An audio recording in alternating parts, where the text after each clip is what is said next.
Азаттык демократиялык партиясынан жогорку кеңештин 7-чакырылышына талапкерлери Исмаил Исаков, Ахматбек Келдибеков, Медеткан Шеримкулов, Ибрагим Жунусов, Бактыбек Калмаматов жана Максат Кулуевдер Нарын шаарындагы Муратбек Рыскулов атындагы Академиялык музыкалык драма театрында эл менен жолугушуу партиянын жаңы программасын элге тааныштырды.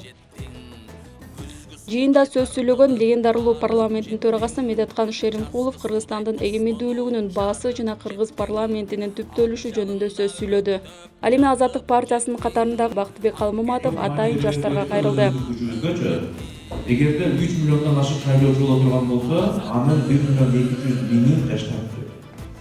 Башкача айтканда, мамлекеттин тактырын каалагандай шайлоо учурунда калчап койгондой күчкө ээбиз.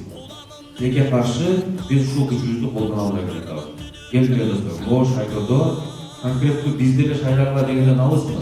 Эч бир десе кайдыгер болбой шайлоого барып, конкреттүү эртеңки өткөн жоопкерчилик үчүн, эртең келечек үчүн жоопкерчилик алайлы эч бир десе. Достор, андан сырткары алар жолугушууда көптөгөн маселелерди чечүү жолдору партиянын программасында бар экенин баса белгилеп, лидерлер элдин ал-акыбалын сурап, талабын талашканга даярдыгын билдиришти. Талапкерлер жергиликтүү тургундардын бир топ көйгөйлүү маселелерин угушуп, аларды чечүү жолдорун бирге талкуулашты. Бул жолугушууга келген тургундар Азаттык партиясына жүрөктөн чыккан жылуу сөздөрүн айтып, ак батасын беришти. Партиянын кийинки үгүт кербени Ысык Көл облусунда болмокчу.